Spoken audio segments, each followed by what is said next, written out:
Bonjour, Madame Saint-Denis et chère correctrice, et bienvenue à mon analyse de pratique sur mon stage en orthopédagogie. Pour votre plus grand plaisir, j'ai mis une photo de moi. Puisque, avouons-le, on ne s'est pas vu très souvent. Voici ma compréhension de ce que je dois faire maintenant. Prendre un temps d'arrêt pour réfléchir sur mon parcours, mes interventions durant le stage et en faire ressortir mes bons coups comme les moins bons pour réinvestir la réflexion que je vais faire dans ma pratique et ainsi devenir une meilleure orthopédagogue et, par le fait même, une meilleure enseignante. Ainsi, cela me permet de m'auto-réguler pour le futur et ainsi améliorer mes interventions pédagogiques avec les élèves. Cela me fait penser à mon cours soutien à l'apprentissage que j'ai fait avec Madame Cartier. J'ai mis cette diapo qui se trouvait dans l'un de nos séminaires, puisque je trouvais que ça expliquait excessivement bien ce qu'on devait faire. Donc, après après s'être observé, on fait un retour réflexif, puis on va poser des actions, on va remarquer des choses qu'on pourra réinvestir pour s'améliorer par la suite. Donc, voici comment se déroulera l'analyse de pratique. Je vais tout d'abord aborder la planification, ensuite le questionnement et les observations. On va poursuivre avec les stratégies d'apprentissage, puis on va terminer avec la communication. La planification, hein, c'est la clé, prévoir ses coûts comme aux échelles. J'ai mis ici la compétence 2 du référentiel des compétences lors de l'exercice de l'orthopédagogue, donc l'intervention. Puis vraiment, ce qui m'intéressait ici, c'est surtout la planification. Parce que souvent, par manque de temps, c'est ce qu'on escamote. Je dis le on, mais peut-être que c'est plus juste moi, parce que aussi, je remarque qu'il y a des enseignantes et des enseignants qui sont très bien planifiés et organisés. Donc, puis aussi, soyons honnêtes avec ce que nous avons vécu dans la dernière année, ça veut dire que ça fait plus qu'un an. Ça n'a pas été reposant pour personne. Par contre, ce que je remarque, c'est que lorsque j'ai pris le temps de bien planifier euh, mon intervention, je suis beaucoup plus à l'aise et le temps que je passe avec l'élève, c'est vraiment maximisé. Donc, il y a une meilleure consolidation des apprentissages. De plus, lorsqu'on fait ça, on s'assure aussi que ce qu'on mettra en place sera réellement en lien avec les objectifs poursuivis. Surprenamment, je considère que la séance qui s'est le mieux passée était l'une d'elles que nous avons fait en ligne. Puis c'est également une que j'ai pris un peu plus de temps à planifier pour m'assurer justement qu'elle se déroule bien et que malgré le fait qu'elle était en ligne, il y ait autant d'apprentissage que si nous avions été en présentiel. Maintenant, le questionnement, parce que cela prend du temps pour réfléchir, apprivoisons le silence.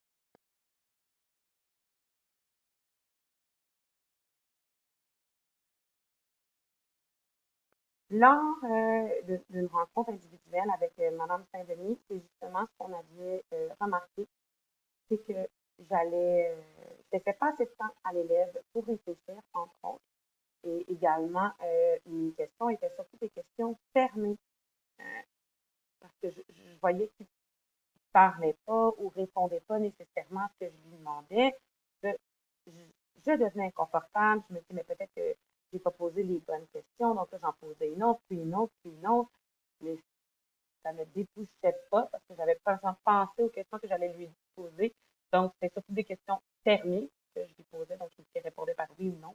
Donc, ça ne faisait pas avancer l'élaboration que je voulais qu'il fasse de sa réponse. D'ailleurs, hein, Gauthier, en 2013, avec ses acolytes, a écrit « L'enseignant doit laisser aux élèves le temps de réfléchir à la question. S'il ne laisse pas suffisamment de temps, les élèves ne vont pas s'engager sérieusement dans la réflexion. On estime le temps nécessaire pour susciter la réflexion chez tous les élèves de 3 à 5 secondes. Voici un exemple où mon questionnement n'était pas à son meilleur.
Donc, à la lumière de ce que nous venons de voir et d'écouter, hein, donc, il faut laisser la place à l'élève, utiliser plus de questions ouvertes, puis être à l'aise avec le silence, laisser le temps à l'enfant de réfléchir.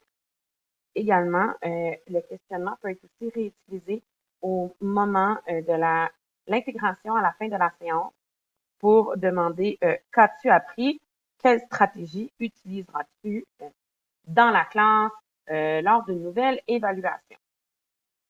Maintenant, à garder toujours en tête les paroles d'une très célèbre superviseure qui a dit lors d'un séminaire, nous n'avons aucun pouvoir sur la progression des élèves. Hein? Souvent, on se met cette pression nous-mêmes, hein, que l'élève doit absolument progresser.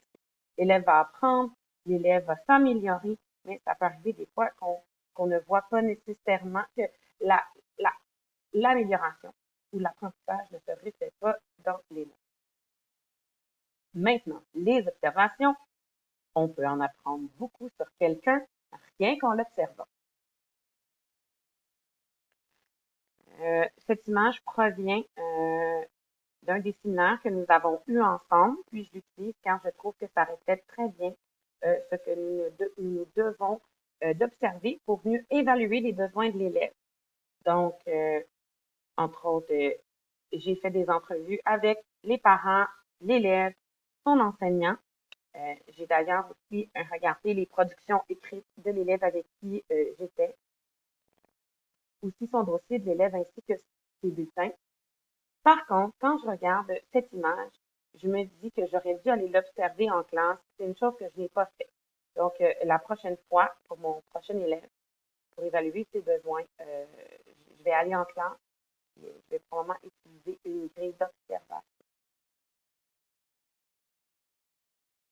Nous sommes rendus aux stratégies d'apprentissage, car on n'en a jamais assez. D'ailleurs, une méta-analyse de Wang, Hertel et Wahlberg a démontré que l'enseignement des stratégies cognitives et métacognitives est parmi les éléments qui influencent le plus l'apprentissage. Nous savons aussi que les élèves en difficulté les utilisent très peu. Donc, quand je suis arrivée à la maîtrise, ça a été vraiment une découverte pour moi. Les stratégies cognitives et métacognitives, c'est qu'effectivement, les élèves, les bons élèves, les utilisent pas, sans s'en rendre compte, alors que les élèves en difficulté les utilisent peu. Euh, donc, je me suis mise vraiment à les modéliser dans ma classe et à les utiliser parce que je me suis dit, si ça va aider les élèves en difficulté, ça va aussi aider tous les autres élèves. Donc, tout le monde va être gagnant. Puis, j'ai réalisé justement en arrivant en revenant à l'université après plusieurs années à ne pas y être allée, que, par exemple, on me demandait de résumer un texte. Puis, je me disais, mais on m'a jamais expliqué de manière claire, explicite, comment résumer un texte. Donc, dans mon stage, j'ai utilisé, ça c'est un exemple dans le fond des stratégies qu'on peut utiliser pour planifier avec les élèves. Puis, j'en ai utilisé quelques-unes dans le cadre de mon stage. Puis, présentement, je fais une écriture avec les élèves dans ma classe, un texte descriptif. Puis, c'est ce qu'on utilise. Donc, l'élève avec qui j'étais, lui, appréciait particulièrement les cartes conceptuelles. Donc, on en a fait une sur le texte argumentatif. Lors de son second texte argumentatif, il avait choisi le sujet de l'environnement, puis il a planifié de cette façon-là son texte. Puis, en ce moment, nous sommes en train de faire un texte descriptif sur la voile et c'est ce qu'il utilise. Maintenant, la communication, surtout lorsqu'elle est fluide et réceptive, c'est encore mieux. Je considère que c'est une de mes forces. On s'entend, je l'ai développée avec les années parce que ça fait déjà 10 ans que j'enseigne. Donc maintenant, je peux te dire que je suis vraiment bonne pour gérer et parler à des enfants. Puis maintenant, triste réalité, je suis aussi capable de gérer des parents. Donc, s'assurer que la communication soit efficace avec l'apprenant et les acteurs concernés, donc même avec les autres enseignants de mon école et la direction. Euh, J'utilise dans le fond l'humour des fois pour amener certaines choses, beaucoup d'exemples concrets pour bien faire comprendre ce qui pourrait aider l'élève à mieux réussir et persévérer. Succès. C'est maintenant la conclusion. Donc, je vous ai mis ici différents outils que j'ai découverts tout au long de ma maîtrise, que j'apprécie utiliser, puisque je trouve qu'ils sont concrets. On y trouve des grilles descriptives, des idées euh, de, de stratégies, entre autres, à mettre en place. Je considère que la planification est encore un de mes défis et que je devrais mieux connaître les outils standardisés disponibles. Pour terminer, merci beaucoup. J'ai adoré vous voir dans votre bureau, nous montrer différents jeux et activités pédagogiques qu'on pourrait réinvestir pour évaluer certaines notions ou pour faire de la rééducation. J'ai également apprécié que vous misiez sur les observations et sur le qualitatif au lieu du standardisé. Parce que selon moi, nous sommes tous uniques, donc on ne peut pas nécessairement cadrer dans tout ce qui est nécessairement demandé, ni cadrer dans une boîte. Et voilà. Donc, voici la bibliographie et je vous envoie également le slide. Merci beaucoup.